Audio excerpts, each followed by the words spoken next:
દેવનું બલવાન જે સારા જગતને માટે પાપનું નિવારણ અને ઉદ્ધાર અને મુક્તિનો દાતા બન્યો.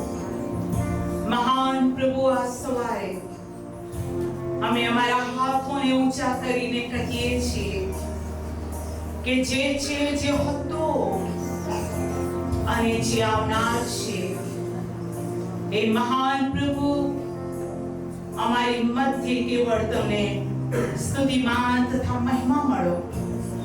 અમારી સ્તુતિ તમારી આગળ માન્ય થાઓ.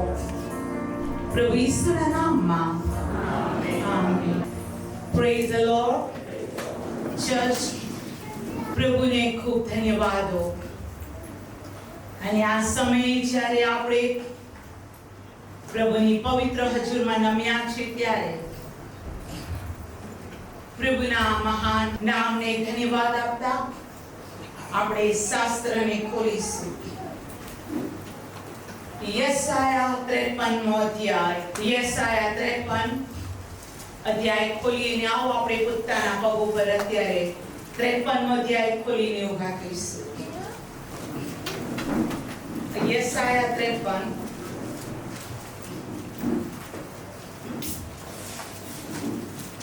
અધ્યાયને ખોલીને આપણે પોતાના પગ પર ઊભા થઈએ અને આખો જ અધ્યાય આપણે વારાફરતી વાંચીશું. યશાયા 53 આખો અધ્યાય આપણે આખો જ અધ્યાય એક સાથે વાંચીએ. આપણને જે કહેવામાં આવ્યું છે તે પ્રમાણે માન્યું છે અને યહોવાનો ભુજ કોની આગળ પ્રગટ થયેલો છે તે તો તેની સન્મુખ ફણગાની પેટે સૂકી ભૂમિના જળની પેટે ઉગ્યો. તેનામાં કંઈ સૌંદર્ય નહોતું, લાવણ્ય નહોતું. આપણે તેને જોયું ત્યારે તેનું સ્વરૂપ એવું ન હતું ત્યારે આપણે તેને જાણીએ. તે માણસથી કારાયેલો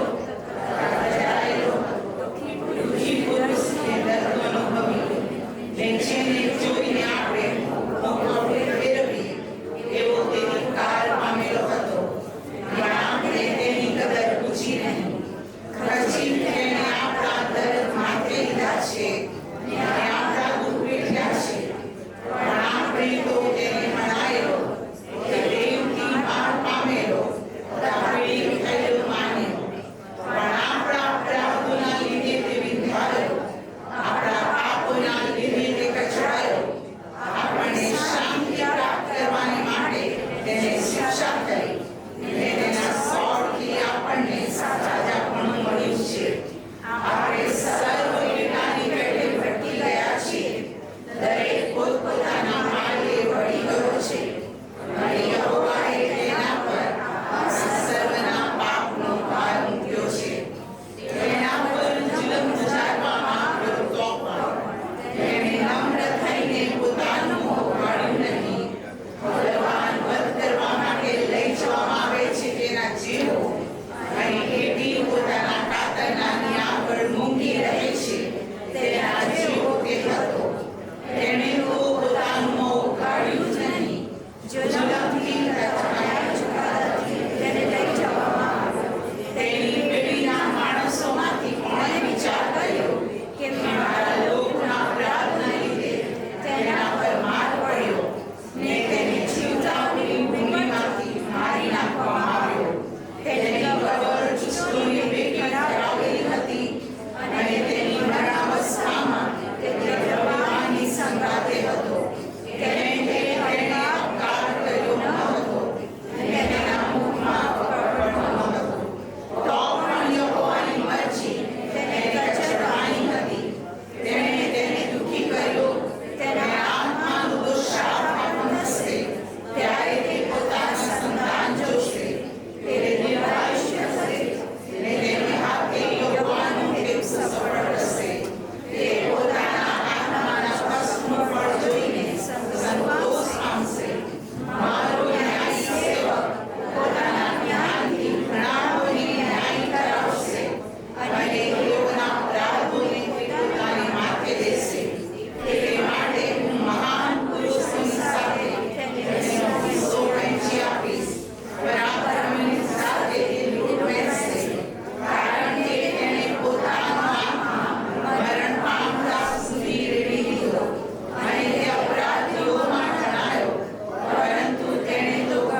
મહાન સર્વશક્તિમાન પરમેશ્વર, આજના પવિત્ર વચન માટે અમે તારી સ્તુતિ કરીએ છીએ અને આ વચન પર તમે અમારા માટે આશીર્વાદને મોકલી આપો અને આ વચનથી મને અને તમારા લોકને આશીર્વાદિત કરો.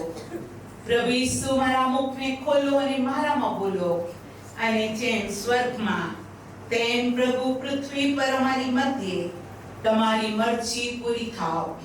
પ્રભુ ઈસુના નામમાં amen. Praise the lord church.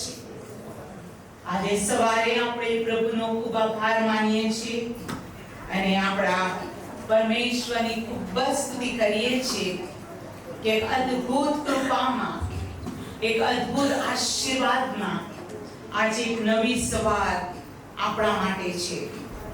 જેમ શાસ્ત્ર કહે છે કે દર સવારે તેની કૃપા નવી થતી જાય છે અને દર રાત્રે તે પોતાનો વિશ્વાસપણું પ્રગટ કરે છે. Hallelujah.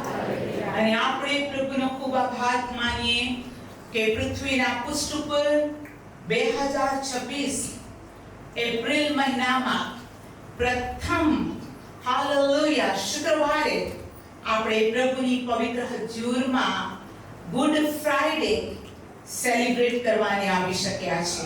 Praise the lord. Hallelujah. મરણને કોઈ સારું કહેતું નથી. મરણમાં દરેક શોક કરે છે અને મરણ એક એવો દિવસ અથવા એવી ઘડી છે કે જે શોક, નિરાશા, દુઃખ અને રુદનનો પણ આપણા માટે અને આખી પૃથ્વીના સર્વ માનવ માટે આખા ઇતિહાસની અંદર એક એવા દિવસને કહેવામાં આવે છે કે ગુડ ફ્રાઈડે. અને પૂછવામાં આવે કે ગુડ ફ્રાઈડે કેમ, શા માટે?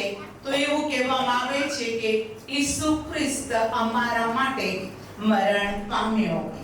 સો ગુડ ફ્રાઈડે એ મરણનો દિવસ એ સારો કહેવાય. પ્રભુની બહુ સ્તુતિ થાવ. ચર્ચ પ્રભુના નામને ધન્યવાદો. આખા સંસારને માટે એક એવી ઘડી આવી જે સારી, બોલો સારી, ઉત્તમ. એક એવી ઘડી આવી આદમથી માંડીને આપણો પ્રભુ ઈસુ ખ્રિસ્ત સ્તંભ પર જડાયા ત્યાં સુધી અને એ મરણ પામ્યા અને આપણો પ્રભુ આ મરણમાંથી ઉત્થાન પામ્યો. પ્રભુના નામને ધન્યવાદો. તેના જેવો દિવસ પ્રભુની ખૂબ સ્તુતિ થાવ કોઈ જ નથી. હાલેલુયા. આજે બહુ અદ્ભુત એક દિવસ છે કે જે દિવસે પ્રભુએ સારા માનવને માટે એક નવો માર્ગને ખોલ્યો. બાઇબલ કહે છે કે તેણે મરણને સારું શરીરને તૈયાર કર્યું અને શરીરમાં રાખીને, બોલો શરીરમાં રાખીને, એક નવો અને ઉદ્ધારનો માર્ગ તેણે આપણને આપ્યો. Praise the lord. હાલેલુયા.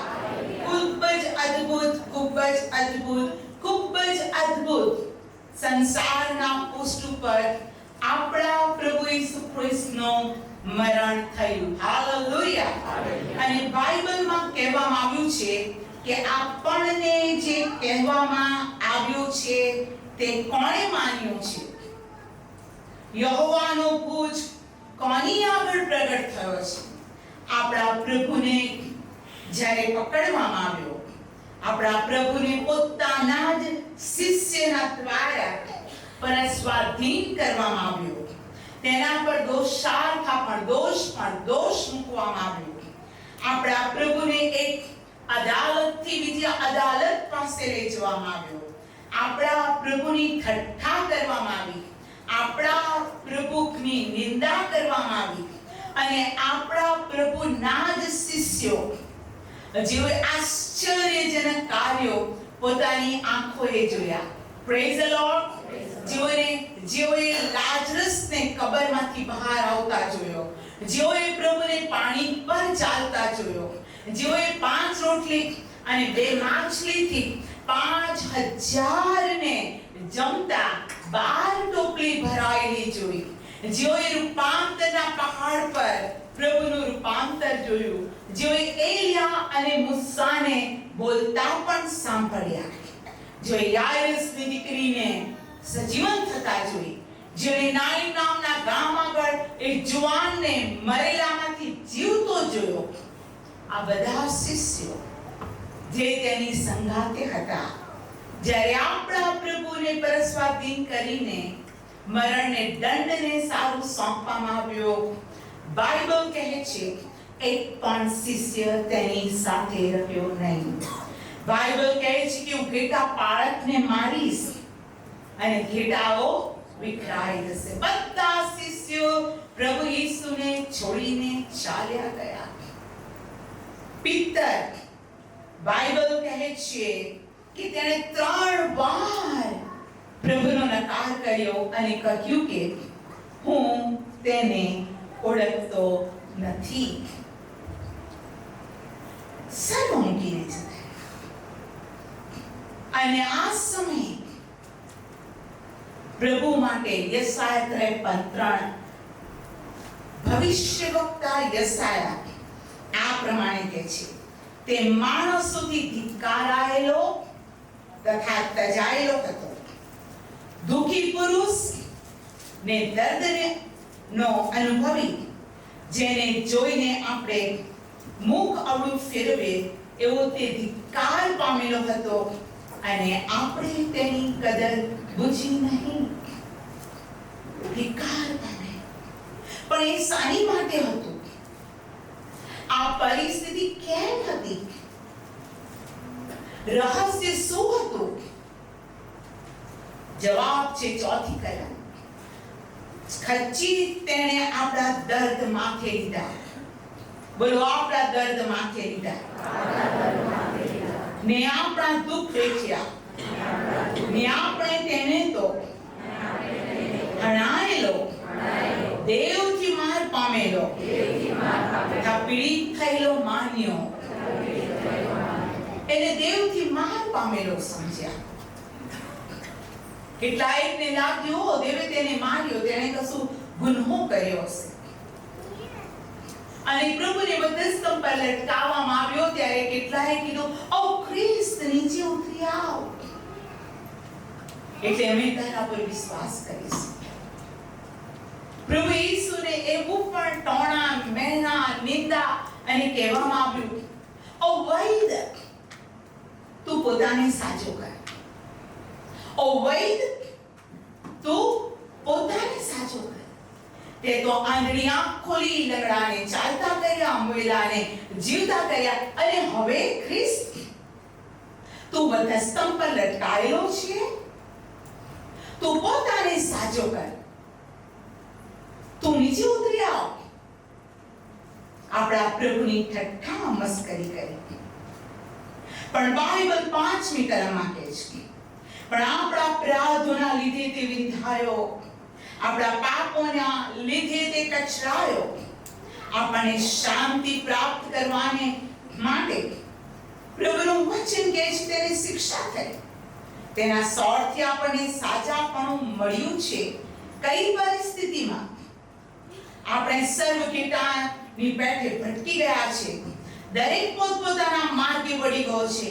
પણ યહોવાએ તેના પર આપણા સર્વના પાપનો ભાર મૂક્યો. તેને છોડીને જતા રહ્યા. તેના પર વિશ્વાસ કરનારા ચાલ્યા ગયા. પણ દેવે આપણા પાપનો ભાર તેના પર મૂક્યો. તેના પર જુલમ ગુજારવામાં આવ્યો તો પણ તેણે નમ્ર થઈને પોતાનું મોં ઉઘાડ્યું નહીં. હદવાન વધ કરવા માટે લઈ જવામાં આવે છે તેના જેવો, અને ખેતી પોતાના કાતરનાની આગળ મૂંગી રહે છે તેના જેવો તે હતો. તેણે તો પોતાનું મોં ઉઘાડ્યું જ નહીં. પિલાતે પૂછ્યું, આ બધા તારા પર દોષ મૂકે છે, તું બોલ, હું તને છોડાઈશ, હું તને મુક્ત કરીશ આ સજાથી. તેના ઉપર તહોમત પર તહોમત પર તહોમત મૂકવામાં આવ્યું. પણ બાઇબલ કહે છે તેણે પોતાનું મુખ ખોલ્યું નહીં. અને જેઓ તહોમત મૂકનારા હતા તેઓએ કહ્યું ઈસુને વધસ્તંભે ચડાવો, વધસ્તંભે ચડાવો, વધસ્તંભે ચડાવો. વારંવાર પિલાત પૂછે છે હું તમારી સામે કોને છોડી દઉં, બારાબાસને કે ઈસુને? અને શાસ્ત્ર તો કહે છે કે બારાબાસ હત્યારો મોટો ગુનેગાર હતો, નાનો નતો, મોટો ગુનેગાર હતો. કોને છોડી દો, ઈસુને કે બારાબાસને? પણ બાઇબલ કહે છે કે તેઓએ જોર જોરથી બૂમો પાડી અને કહ્યું અમારે સારું બારાબાસને છોડી દેવામાં આવે પણ ઈસુને વધસ્તંભ પર ચડાવવામાં આવે. પિલાત કહે છે તેણે 100 ગુનો કર્યો છે. પિલાતની ઈચ્છા ન હતી કે ઈસુને વધસ્તંભે જડવાને સોંપવામાં આવે. પણ બાઇબલ કહે છે તે પ્રમાણે જ્યારે તેઓ બૂમો પાડતા ત્યારે એક શબ્દ લખવામાં આવ્યો છે, મારી પાછળ બોલો, આખરે તેઓના બૂમાટા ફાવ્યા. આખરે તેઓના બૂમાટા ફાવ્યા. કેમ કે એટલી મોટી સંખ્યામાં લોકોએ કીધું કે વધસ્તંભે જડાવો, વધસ્તંભે જડાવો, વધસ્તંભે જડાવો. અને શાસ્ત્રમાં લખવામાં આવેલું છે કે પિલાતે પાણી મંગાવ્યું, બેસિનમાં, વાસણમાં પાણી મંગાવ્યું, તેને ટોવેલ મંગાવ્યો. એ પાણીમાં પિલાતે પોતાના હાથ ધોઈ નાખીને કહ્યું આ ન્યાયી, આ ઈસુ ના રક્ત વિશે હું મારા હાથને ધોઈ નાખું છું. મને તેનામાં કોઈ ગુનો દેખાતો નથી. ચર્ચ જેને ગુનેગાર ઠરાવવામાં નહીં આવ્યો તેને સોંપવામાં આવ્યો લોકોના બુમાટા માટે. અને આ પ્યારો, આ ગુનાઓ, આ શિક્ષા પ્રભુ ઈસુ માટે એટલી બધી ભારે હતી કેમ કે પ્રભુમાં 2 પર્સનાલિટી હતી. નંબર 1 તે પોતે દેવ જ હતો. નંબર 2 એ દેવ છતાં મનુષ્ય દેહમાં તે આવ્યો હતો. પ્રભુના બાળકો પ્રભુ ઈસુ ખ્રિસ્તના જન્મથી માંડીને તેણે શ્વાસ છોડ્યો ત્યાં સુધી કોઈ તેનામાં પાપને સાબિત કરી શક્યું ન હતું. જે યહૂદાએ પ્રભુ ઈસુને પરસ્વાધીન કર્યો કેમ કે ઈસુ વિશે એમ કહેવામાં આવે છે કે એ ફરોશીઓએ, એ યાજકોએ યહૂદાને કીધું હતું કે તું ઈસુને પરસ્વાધીન કરી આપ અને અમે તને 30 સિક્કા આપીશું. અમે પરસ્વાધીન કરવાને તને પૈસા આપીશું. અને ઈસુએ માટે યહૂદાએ કીધું જ્યારે હું ઈસુને ચુંબન કરું, ત્યારે તમે પકડી લેજો તમારો વિરોધ કરનાર કોઈ નહીં હોય. કેમ કે પર્વમાં ઈસુને પરસ્વાધીન કરાય નહીં. કેમ કે બુમાટો થશે, ધમાલ થશે. પણ હું તમને કહું છું જે સમય ઈસુને ચુંબન કરીશ તે સમય તમે તેને પકડજો. અને શાસ્ત્રમાં લખવામાં આવ્યું છે કે યહૂદા એની સાથે ઘણા બધા લોકો એ વાડીમાં પ્રભુને પકડવા માટે આવ્યા. ત્યારે હું વાંચું છું યોહાન 18મો અધ્યાય અને તેની પહેલી કલમથી. યોહાનની લખેલી સુવાર્તા 18મો અધ્યાય પહેલી કલમ. એ વાતો કહીને ઈસુ પોતાના શિષ્યો સહિત કિદ્રોન નાળાની પેલી પાર ગયો. ત્યાં એક વાડી હતી જેમાં પોતે તથા તેના શિષ્ય ગયા. પ્રભુ ક્યાં ગયો? વાડીમાં. વાડીમાં શા માટે ગયો હતો?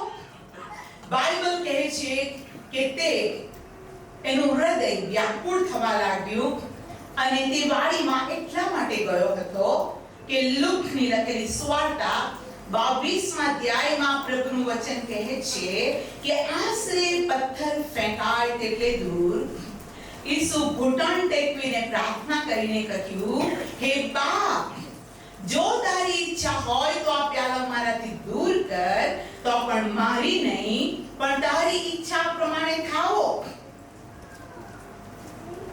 અને આ જ લુક 22 અને 43માં કહે છે, આકાશમાંથી એક દૂત તેને બળ આપતો દેખાયો. Praise the lord. 44મી કલમ કહે છે, તેણે કષ્ટ સાથે વિશેષ આગ્રહથી પ્રાર્થના કરી અને તેનો પરસેવો ભોંય પર પડતા લોહીના ટીપા જેવો થઈ ગયો. તમે જો આખા પૃથ્વીના દોષ તેણે પોતાના માથે લીધા. ન્યાયને અન્યાય ઠરાવો, નિષ્કલંક નિર્દોષને દોષિત ઠરાવવું, એ તો બહુ અઘરું છે.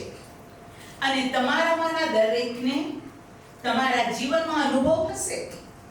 જ્યારે કોઈ તમારી નિંદા કરે, કોઈ તમારા વિશે કશું બોલે અને તમને એમ લાગે કે આમાં મારો શું વાંક છે, આમાં મારું મેં શું ભૂંડું કર્યું.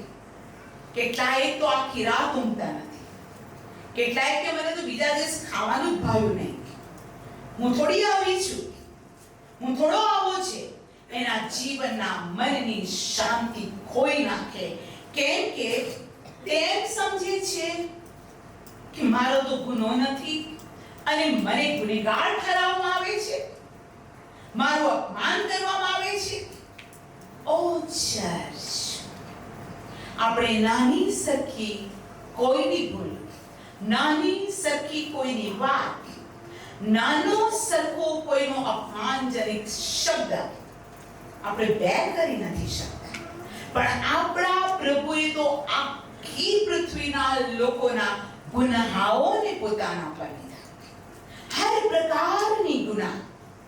અને બાઇબલ કહે છે ગુનાહને પોતાના પર લેતા એટલો બધો શોકાતુર થયો અને શોકથી પ્રભુએ પ્રાર્થના કરી. કેમ પ્રાર્થના કરી? તે મનુષ્ય દેહમાં હતો માટે. Praise the lord. હાલેલુયા. અને મનુષ્ય દેહમાં આવીને તેને લોકોના પાપોનું પ્રાયશ્ચિત કરવાનું હતું. Praise the lord. અને બાઇબલ આ પ્રમાણે કહે છે, ફરીથી 44-45 કલમ વાંચું છું. તેણે કષ્ટ સાથે વિશેષ આગ્રહથી પ્રાર્થના કરી, તેનો પરસેવો ભોંય પર પડતા લોહીના ટીપા જેવો થયો. પ્રાર્થના કરીને ઉઠ્યા પછી તે પોતાના શિષ્યો પાસે પાછો આવ્યો અને તેણે તેઓને શોકના લીધે ઊંઘેલા દીઠા અને તેણે તેઓને કહ્યું કે કેમ ઊંઘો છો? ઉઠીને પ્રાર્થના કરો કે તમે પરીક્ષામાં ન પડો.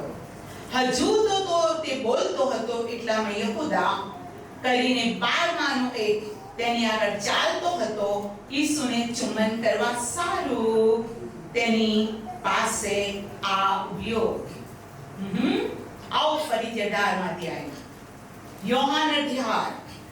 પ્રભુ ઈસુ ખ્રિસ્ત કષ્ટ સહિત પ્રાર્થના કરીને પ્રભુનું વચન કહે છે કે તે ઉઠ્યો અને યહૂદા તેની પાસે આવ્યો. આવો આપણે વાંચીએ 18મો અધ્યાય તેની 3જી કલમ.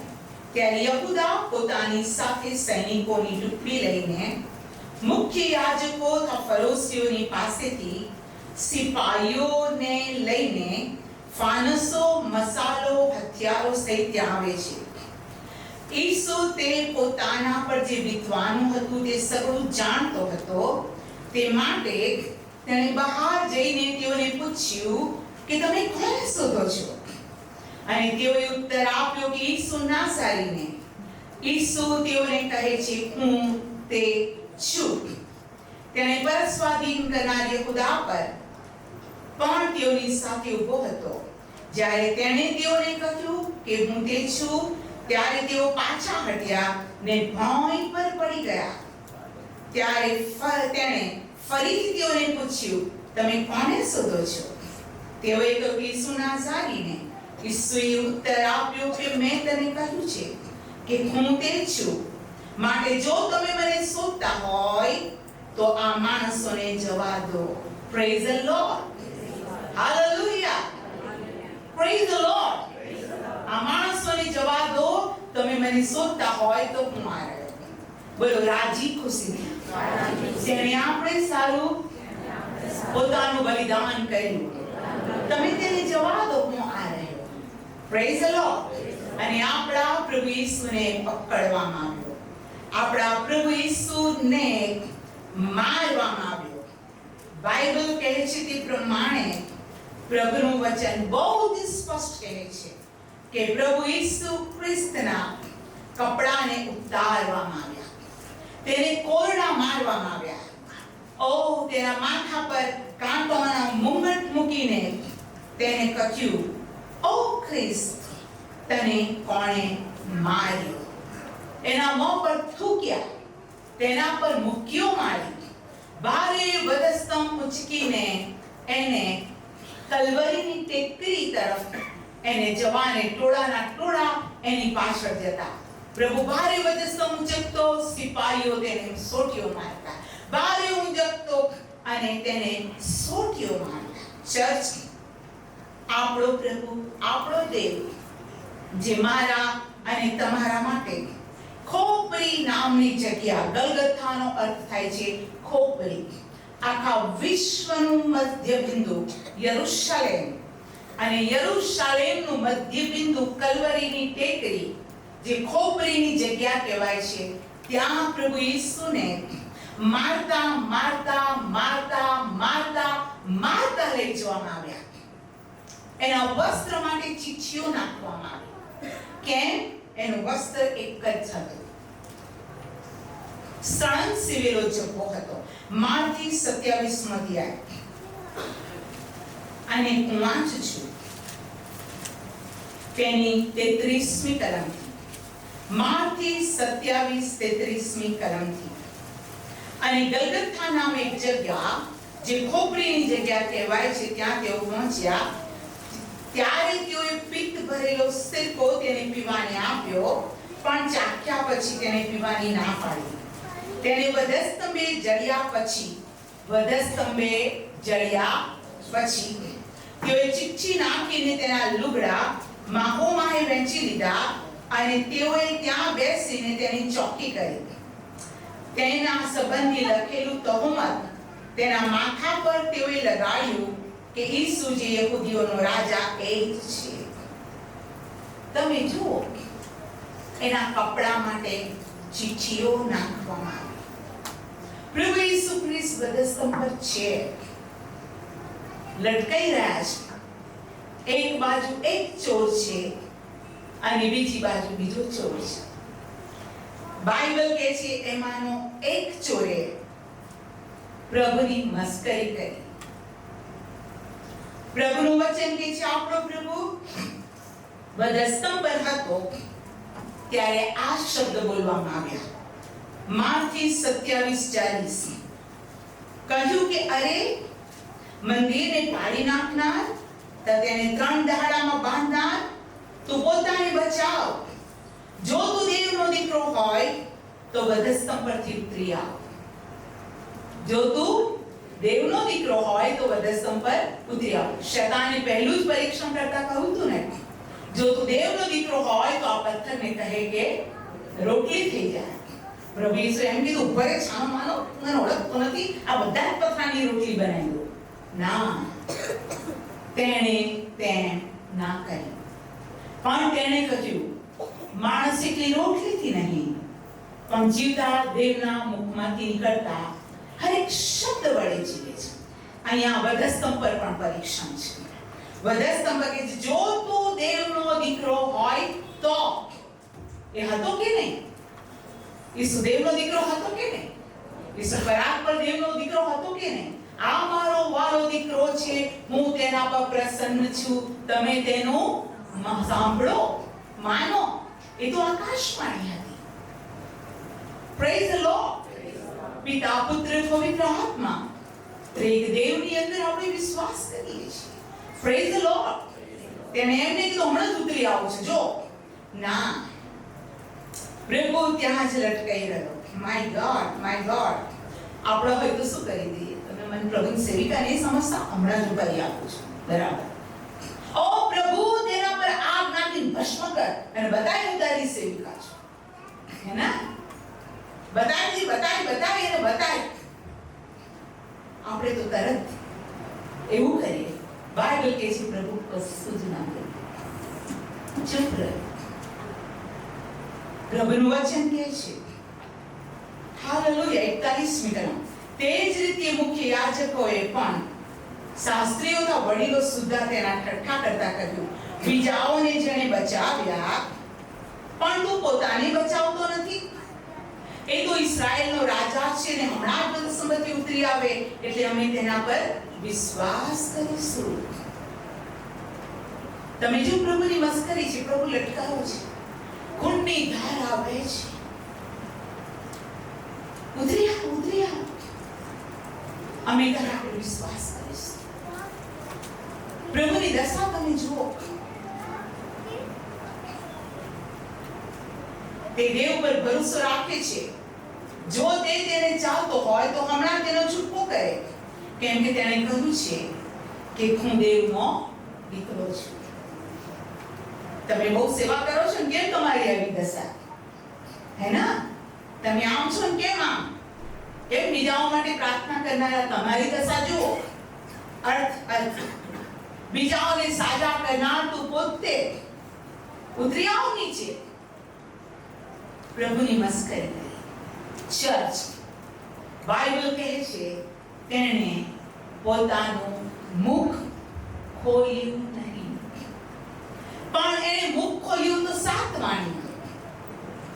વધસ્તંભ પર જ્યારે તે બોલ્યો ત્યારે તેની 7 વાણી આપણે જાણીએ છીએ. ગયા વખતે આપણે 7 વાણી વિશે મેસેજ સાંભળ્યો હતો. પ્રભુએ 7 વાણીની અંદર એ બોલતો રહ્યો. એ 7 વાણી માંથી એવી એક પણ વાણી ન હતી કે જે વાણીએ મને અને તમને શ્રાપ આપ્યો. એમાંની એક પણ વાણી એવી ન હતી કે મનુષ્ય જાતિનો નાશ થયો. અરે તેણે તો કીધું, પ્રભુ તેઓને માફ કર, કેમ કે તેઓ જે કરે છે તે તેઓ જાણતા નથી. Praise the lord. હાલેલુયા. વધસ્તંભના રસ્તાને આપણે જોઈશું. તેને પરસ્વાધીન કરવામાં આવ્યો ત્યારથી એના મૃત્યુ સુધી તો તેણે પ્રેમ જ પ્રગટ કર્યો છે. Praise the lord. બાઇબલ કહે છે બહુ જ સ્પષ્ટ, પિત્તરે ઉઠીને એ સમયે એક જે યાજક હતો, પ્રભુનું વચન કહે છે, બહુ જ સ્પષ્ટ કહે છે કે પ્રભુને પકડવામાં આવ્યો ત્યારે પિત્તરે કાન કાપી કાઢ્યો. જો હું વાંચું છું લુક 22 અધ્યાય અને હું વાંચું છું 47મી કલમથી. તે હજુ બોલતો હતો એટલામાં તો ઘણા લોકો આવ્યા અને યહૂદા કરીને 12માનો એક તેઓની પાછળ ચાલતો હતો. તે ઈસુને ચુંબન કરવા સારું તેની પાસે આવ્યો, પણ ઈસુએ તેને પૂછ્યું, શું તું માણસના દીકરાને ચુંબન કરીને પરસ્વાધીન કરે છે? જેઓ તેની આસપાસ હતા તેઓએ શું થવાનું છે તે જોઈને તેને પૂછ્યું કે પ્રભુ અમે તલવાર મારીશું? તેઓમાંના એકે મુખ્ય યાજકના ચાકરને ઝટકો મારીને તેનો કાન કાપી દીધો. ઝટકો માર્યો એટલે કેટલા જોરથી માર્યો હશે કે કાન કપાઈ ગયો. પણ ઈસુએ ઉત્તર આપ્યો, આટલું બસ થવા દો. તેણે તેના કાનને સ્પર્શ કરી તેને સાજો કર્યો. Praise the lord. હાલેલુયા. જે મુખ્ય યાજકો, મંદિરના સરદારો, વડીલો તેની સામે આવ્યા હતા, તેઓને ઈસુએ કહ્યું, જેમ તમે લૂંટારાની સામે આવતા હોય તેમ તલવારો સૂટા લઈને આવ્યા છો શું? હું રોજ તમારી સાથે મંદિરમાં હતો ત્યારે તમે મારા પર હાથ નહોતા નાખતા, પણ આ તમારી ઘડી અંધકારનું સામર્થ્ય છે. ચર્ચ, આ પ્રભુની દશા હતી. એક ચોરે કીધું, પ્રભુ તારા રાજ્યમાં તું મને સંભાળજે. અને ઈસુએ કીધું, બોલો, આજ તું મારી સાથે મારા દેશમાં હોઈશ. ચર્ચ, આજ હું તમને કહેવા માંગુ છું કે આપણો પ્રભુ જે નિર્દોષ, નિષ્કલંક, દાગ કરતી વગર, જે યહૂદાએ પ્રભુને પર સ્વાધીન કર્યો, યહૂદાને ભાન આવ્યું કે મેં ન્યાયી અને નિર્દોષને પર સ્વાધીન કર્યો છે. એક સિક્કાની પોટલી લઈને યાજકો પાસે આવ્યો અને તેણે કીધું કે મેં નિર્દોષ રક્ત વેવડાવવાથી પાપ કર્યું છે, આ સિક્કા લઈ લો. અને તમે તો બધા વિશ્વાસી છો, દરરોજ બાઇબલ વાંચો છો, માટે એક કલમ પડાવતી નથી. અને પ્રભુનું વચન કહે છે કે આ સિક્કાને મંદિરમાં સ્વીકારવામાં નહીં આવ્યા. અને બાઇબલ કહે છે સિક્કા એ મંદિરમાં ફેંકીને ચાલ્યો ગયો. અને મંદિરમાં સિક્કા ફેંક્યા ત્યારે તેઓએ કહ્યું, આ સિક્કાને આપણે સારા કામ માટે વાપરીશું નહીં, પણ આ સિક્કાને માટે આપણે કબ્રસ્તાન બનાવીશું. આવો આપણે વાંચીએ પ્રેરિતોના કૃત્ય 1 અધ્યાય.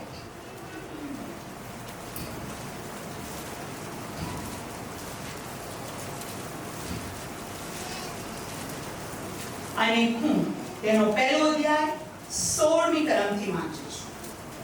પ્રેરિતોના કૃત્ય 1 અધ્યાય 16મી કલમ. ભાઈઓ, જેઓ ઈસુને પકડ્યો, તેઓને રસ્તો દેખાડ્યો યહૂદા વિશે દાઉદના મુખ દ્વારા પવિત્ર આત્માએ અગાઉથી જે કહ્યું હતું તે શાસ્ત્ર વચન પૂર્ણ થવાની અગત્ય હતી, કેમ કે આપણામાં તે ગણાયો હતો અને આ સેવામાં તેને ભાગ મળ્યો હતો. હવે એ માણસે પોતાની દુષ્ટતાના બદલામાં મળેલા દ્રવ્યથી એક ખેતર વેચાતું લીધું અને ઊંધો પડીને તે વચમાંથી ફાટી ગયો ને તેના બધા આંતરડા નીકળી ગયા. યરૂશલેમના સર્વ રહેવાસીઓએ તે જાણ્યું, તેથી તે ખેતરનું નામ તેઓની ભાષામાં આકેલદામા એટલે લોકીનું ખેતર પાડવામાં આવ્યું. કેમ કે શાસ્ત્રમાં લખેલું જે છે તેની રહેવાની જગ્યા ઉજ્જડ થાય, તેમાં કોઈ ન વસે અને તેનું અધ્યક્ષ પદ બીજો લે. લોકીનું ખેતર,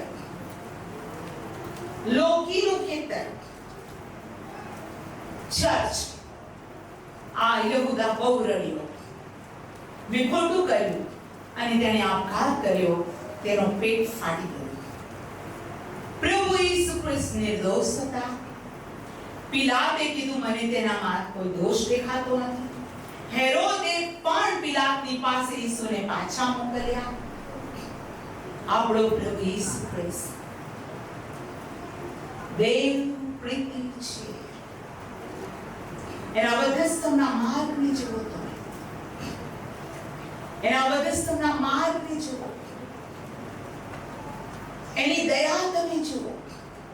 એ વાડીમાં જેણે કાન સાજો કર્યો તોય કોઈ કીધું નહીં, અરે ઈસુ કાનને અડક્યો, તેના કાન સારો થઈ ગયો, એને પ્રભુ તરીકે માની. તમે જુઓ છો, આપણો પ્રભુ ઈસુ ખ્રિસ્ત વધસ્તંભ હતો અને તેની માં રડતી હતી, બહુ રડતી હતી, લોહી લવાણ હતો.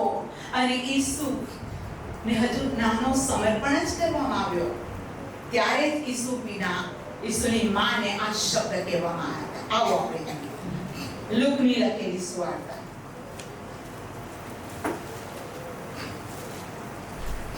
તેનો 2 અધ્યાય.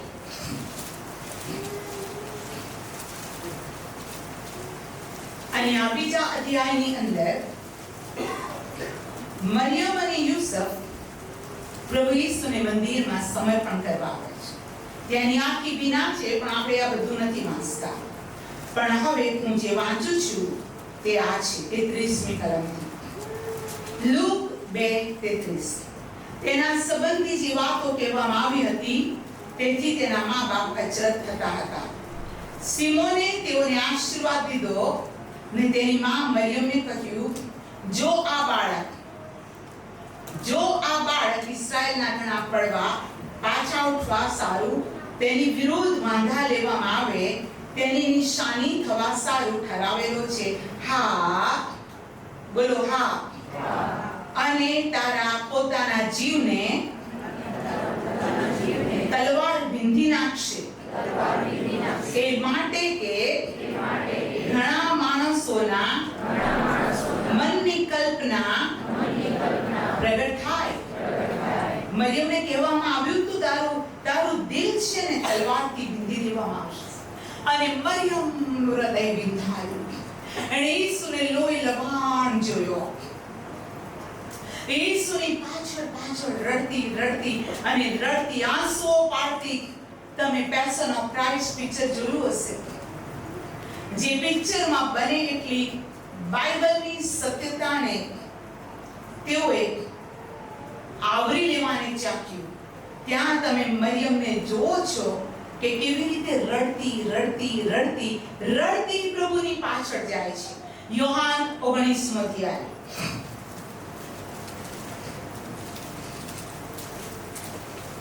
25મી કલમથી હું વાંચું છું. યોહાન 19:25મી કલમ. હવે ઈસુના વધસ્તંભની પાસે તેની માં. કોણ તેની માં? તેની માસી કલોપાસની સ્ત્રી મરિયમ માગદાલેને ઉભા રહેલા હતા. તેથી જ્યારે ઈસુએ પોતાની માને તથા જેના પર પોતે પ્રેમ રાખતો હતો તે શિષ્યને પાછા ઉભા રહેલા જોયા, ત્યારે તે પોતાની માને કહે છે કે બહાર જો તારો દીકરો. અને પછી તે શિષ્યને કહે છે, જો તારી માં. તે જ ઘડીએ શિષ્ય તેને પોતાના ઘરે લઈ ગયો. પોતાની માને તેણે યોહાનને સોંપી. Praise the lord. તારી માં. તમે વધસ્તંભની યાત્રા જુઓ. પ્રેમ, સમજણ, કેર, કશું બાકી નથી.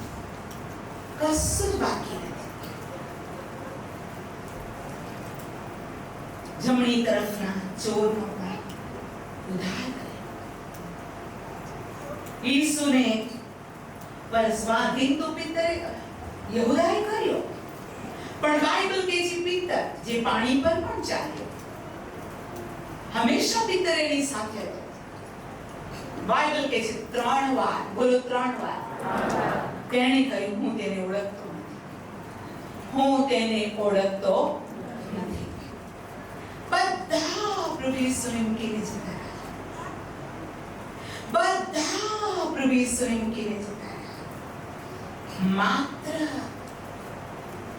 માત્ર કેટલીક સ્ત્રીઓ ત્યાં હતી. અને બાઇબલમાં એમ પણ લખ્યું છે તેઓ દૂરથી જોતી હતી, કેમ કે તેઓને હડસેલી કાઢવામાં આવી છે.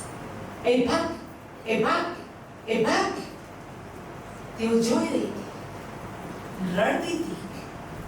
બાઇબલ કહે છે કે તેઓ રડતી હતી. ચર્ચ ભયંકર એક પરિસ્થિતિ કુદરત સહન કરી ના શકી. માર્થીની લખેલી સુવાર્તા 27મો અધ્યાય. માર્થીની લખેલી સુવાર્તા એનો 27મો અધ્યાય.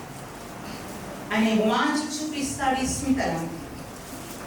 અને 6ઠી વરાથી તે 9મી વરા સુધી આખા દેશમાં અંધકાર છવાઈ ગયો. બોલો અંધકાર. સૂરજે પોતાનું મુખ ઢાંકી દીધું. એ સૂરજ જાણતો હતો તેના શબ્દ દ્વારા હું સૌથી મોટી જ્યોતિ છું. સૌથી મોટી જ્યોતિ સૂર્ય, પછી ચંદ્ર અને પછી તારા. સૂરજે પોતાનું મુખને ઢાંકી દીધું. પ્રભુના બાળકો ગધેડા પોતાના માલિકને ઓળખે છે, બળદ પોતાના માલિકને ઓળખે છે, પણ યસાયા પહેલો અધ્યાય કહે છે, મારા લોક જેઓને મેં પાડીને મોટા કર્યા, છોકરાઓને મેં મોટા કર્યા, તેઓ મારાથી દૂર ગયા છે. તેઓ જાણે મને જાણતા ના હોય તેમ તેઓ મારી વિરુદ્ધ દ્રોહ કરે છે. ખરું અજવાળું આ જગતમાં આવ્યું, પણ ધારાએ તેને ઓળખ્યું નહીં. દેવ પોતે પૃથ્વી પર આવ્યો, પણ પોતાનાએ તેનો સ્વીકાર ન કર્યો. બાઇબલ કહે છે, દેશમાં અંધકાર છવાઈ ગયો, અંધકાર છવાઈ ગયો. 50મી કલમ પછી ઈસુએ બીજી વાર મોટે કાંટે બૂમ પાડીને પ્રાણ છોડ્યો. ત્યારે જો મંદિરનો પડદો ઉપરથી તળે સુધી ફાટીને તેના બે ભાગ થઈ ગયા. ધરતી કાંપી, ખડકો ફાટી ગયા, કબરો ઉભરી ગઈ. ઊંઘેલા સંતોના ઘણા શરીર ઉઠ્યા ને તેના પાછા ઉઠ્યા પછી તેઓ કબરમાંથી નીકળીને પવિત્ર નગરમાં ગયા અને ઘણાને દેખાયા. 56મી કલમ સાથે વાંચી. ત્યારે જમાદારે તેની સાથે જેઓ ઈસુની ચોકી કરતા હતા તેઓએ ધરતીકંપ જે થયું તે જોઈને બહુ ભીને કહ્યું કે ખરેખર એ દેવનો દીકરો હતો. Praise the lord. એ ખરેખર દેવનો દીકરો. બોલો, દેવનો દીકરો. દેવનો દીકરો. આવું મૃત્યુ કોઈનું નહોતું. 55મી કલમ. અને ત્યાં ઘણી સ્ત્રીઓ હતી જેઓ ઈસુની સેવા કરી ગાલિલમાં તેની પાછળ આવી હતી. તેઓ આગેથી તેને જોતા હતા. તેઓમાં મરિયમ magdalene, યાકૂબની માં, યોસેની માં મરિયમ, જબદેઈની માં ના દીકરા પણ હતા. Praise the lord. દૂરથી જોતા. તમને ખબર છે, કોઈ વાલસોયું હોય, એનો પ્રાણ જતો હોય, મરતો તો લોકો દોડીને એના ડેડ બોડી ઉપર પણ પડતા હોય છે, એને પકડતા હોય છે, એનો હાથ પકડીને રડતા હોય છે. પણ સ્ત્રીઓ દૂર હતી. એનો મતલબ તેઓને આવવા નહીં દેતા. પણ પ્રભુના બાળકો, પ્રભુનું વચન આ પ્રમાણે કહે છે કે જેને પ્રમુખ યાજકે કીધું.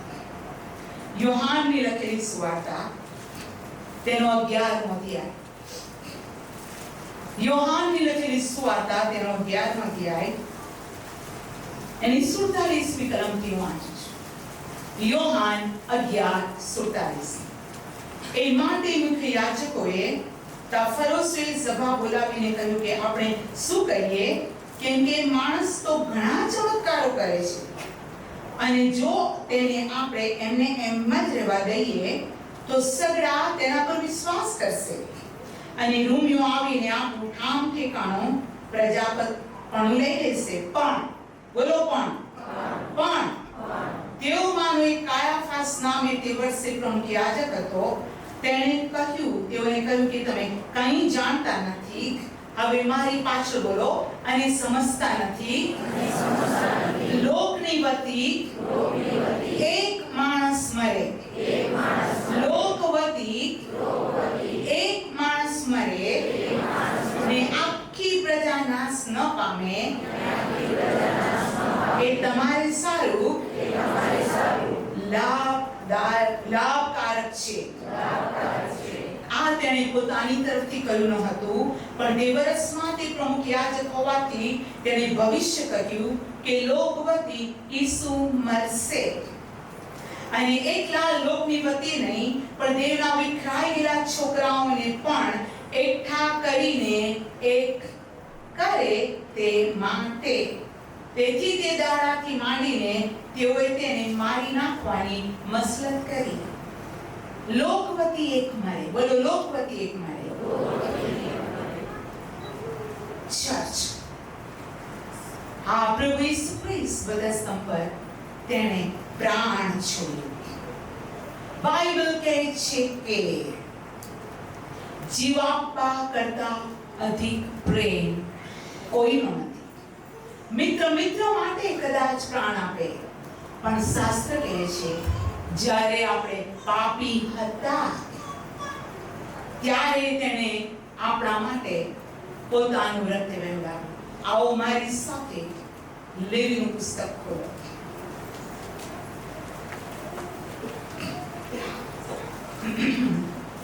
એનો 4થો અધ્યાય, લેવી 4 અને 13મી કલમથી હું વાંચું છું. અને જો ઇસ્રાયેલની આખી જમાત ચૂપ કરે, તે વાત મરણીની નજરમાં ગુપ્ત રહેલી હોય, ને જે કૃત્ય યહોવાએ કરવાની મના કરી છે તેઓમાંનું કૃત્ય કરી તેઓ દોષિત થયા હોય, તો જે પાપ તેઓએ કર્યું હોય તેની જાણ પડે ત્યારે મંડળી પાપાર્થાપણને માટે એક જુવાન વાછરડો ચડાવે ને તેને મુલાકાત મંડપની આગળ લાવે. જમાતના વડીલો યહોવાની આગળ તે વાછરડાના માથા પર પોતાના હાથ મૂકે અને યહોવાની આગળ તે વાછરડો કપાય. અને અભિષિક્ત યાજક તે વાછરડાનું રક્તમાંનું લઈને મુલાકાત મંડપમાં આવે અને યાજક પોતાની આંગળી તે રક્તમાં બોળીને યહોવાની આગળ પડદા પર તે 7 વાર છાંટે. અને જે વેદી યહોવાની આગળ મુલાકાત મંડપમાં છે તેના સિંગ પર તે રક્તમાંથી તે લગાડે. અને જે યજ્ઞવેદી મુલાકાત મંડપના દ્વાર પાસે છે તેના થડમાં સગળું રક્ત ઢોળી દે. ચર્ચ, આ પ્રભુનું વચન છે. પાપ કોણ કરે છે? છાવણીના લોકો. એ પાપના પાપાર્થા માટે કોને લાવવામાં આવે છે? જુવાન વાછરડો. બોલો, જુવાન વાછરડો. તેને વધ કરવામાં આવે, એનું રક્ત છાંટવામાં આવે. અને 20મી કલમ વાંચું છું. વાછરડાને તે પ્રમાણે કરે, તેને પાપાર્થાપણના વાછરડાનું કર્યું તેમ એનું પણ કરે.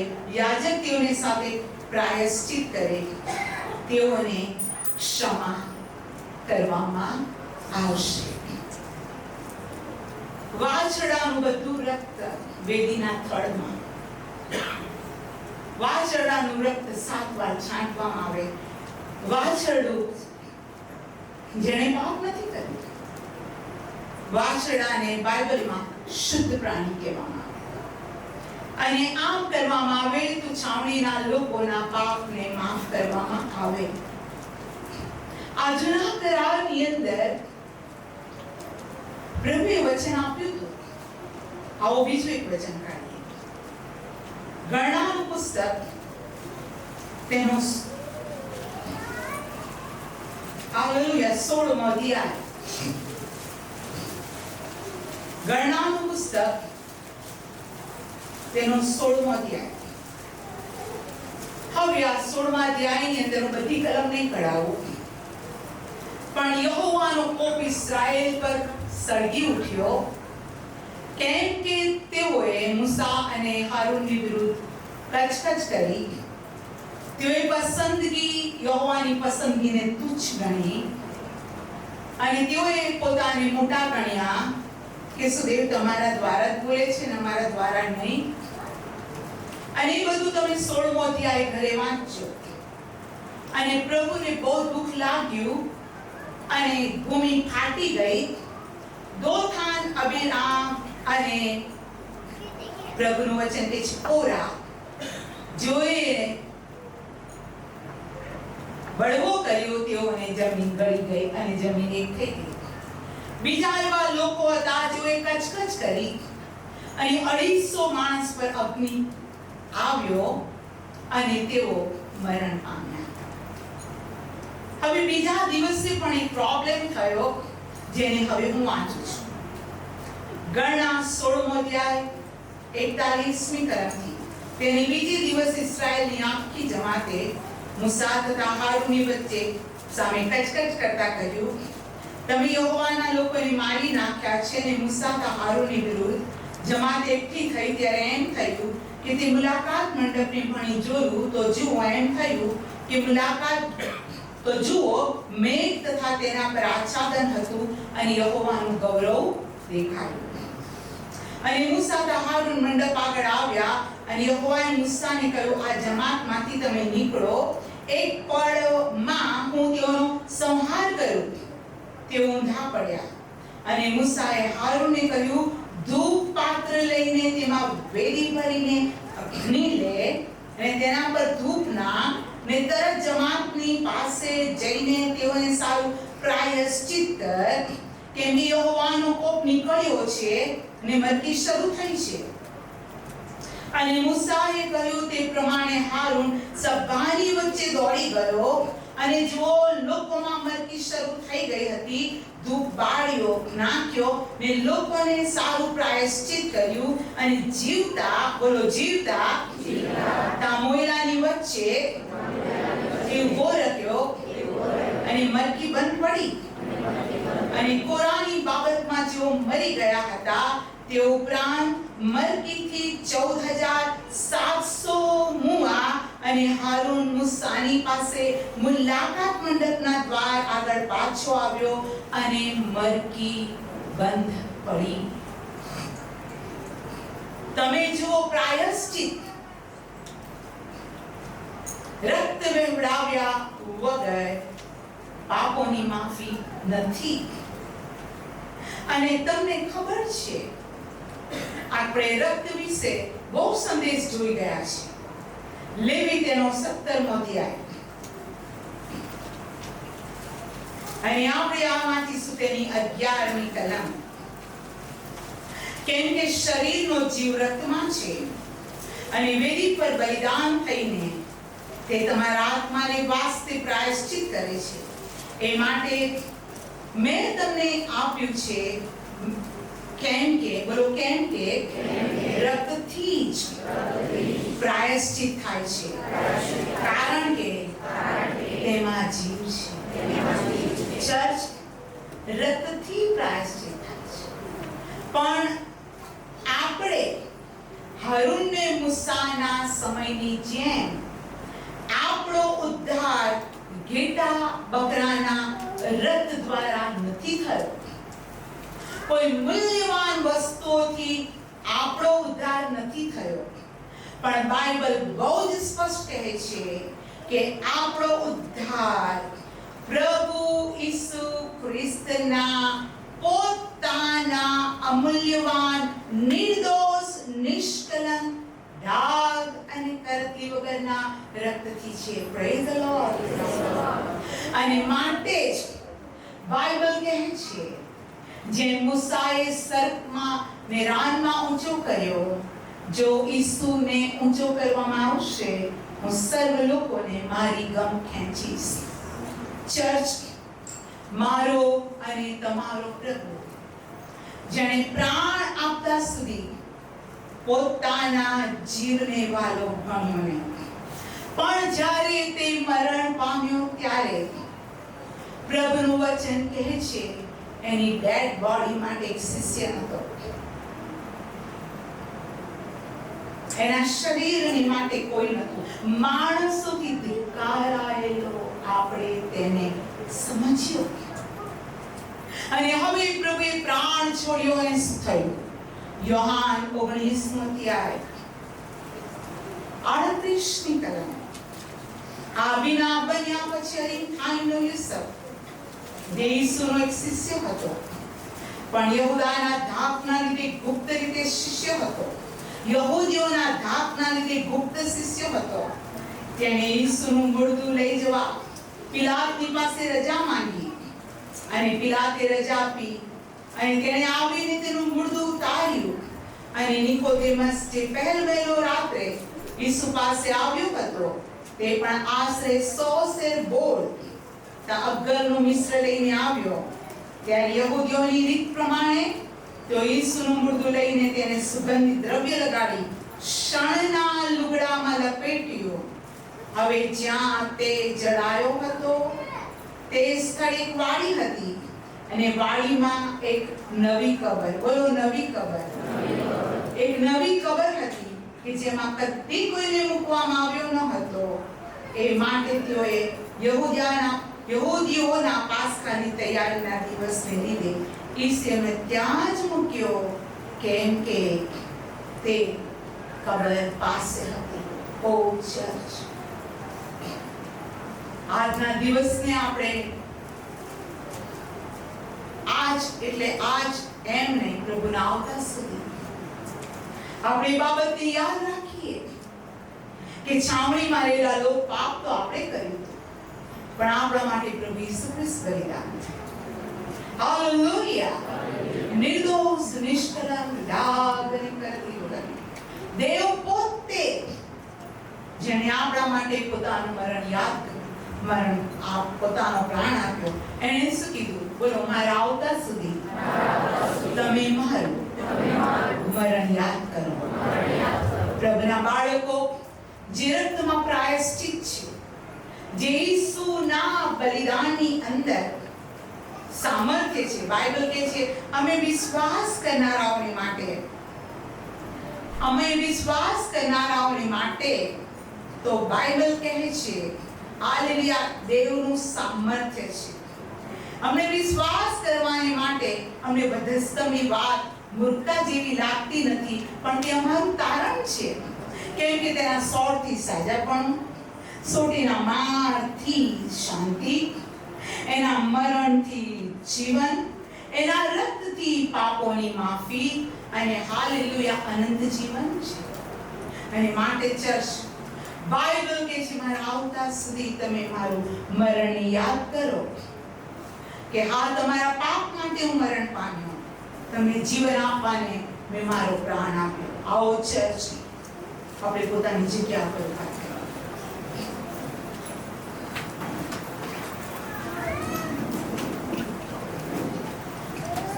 આવો આપણે પોતાના હાથ ઊંચા આપણા હાથ ઊંચા કરીને આજ આપણે પોતાના જીવનોને તપાસ. આપણે ક્યાં છીએ?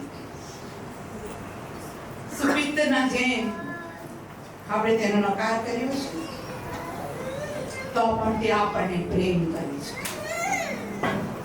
સો આપણે તેને મૂકીને ચાલ્યા ગયા, તો પણ તે આપણને પ્રેમ કરે છે. ઓ આપણે તેને તુચ્છ ગણ્યો, તો પણ તે આપણને પ્રેમ કરે છે. અને આજે આ પ્રભુની આગળ આપણા હાથ ઊંચા કરીને કહીએ કે પ્રભુ, વધસ્તંભ માટે હું તારી સ્તુતિ કરું છું. વધસ્તંભ માટે હું તારી સ્તુતિ કરું છું. અને હવે તારા વચન પ્રમાણે તારું મરણ યાદ કરું છું. અને ઓ બાપ, તે કીધું છે આ રોટી મારું શરીર છે, આ પ્યાલો મારું રક્ત છે. મને આજે તારું મરણ યાદ કરવાને કૃપા આપ, કેમ કે તારું મરણ મારું જીવન છે, તારું મરણ મારું સાજાપણ છે, તારું મરણ મારા માટે અનંત જીવન છે. સર્વશક્તિમાન પ્રભુ, આજે અમે સર્વ અમારા પગ પર ઉભા છીએ. અમારા અપરાધોને માફ કરો ને તારું મરણ યાદ કરવાને તમે અમને મદદ કરો, અમને યોગ્ય બનાવો. પ્રભુ ઈસુના નામમાં.